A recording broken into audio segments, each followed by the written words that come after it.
Magandang araw po.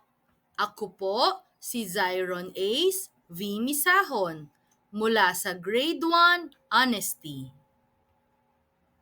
Ang po at ang opo. Ang bilin sa akin ng ina't ama ko, maging magalangin, mamumupo ako. Pag kinakausap ng matandang tao, sa lahat ng lugar, sa lahat ng dako.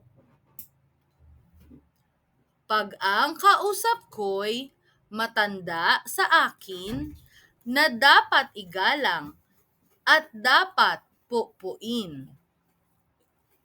Natutuwa ako na bigkas-bigkasin ang po at ang opo ng buong paggiliw.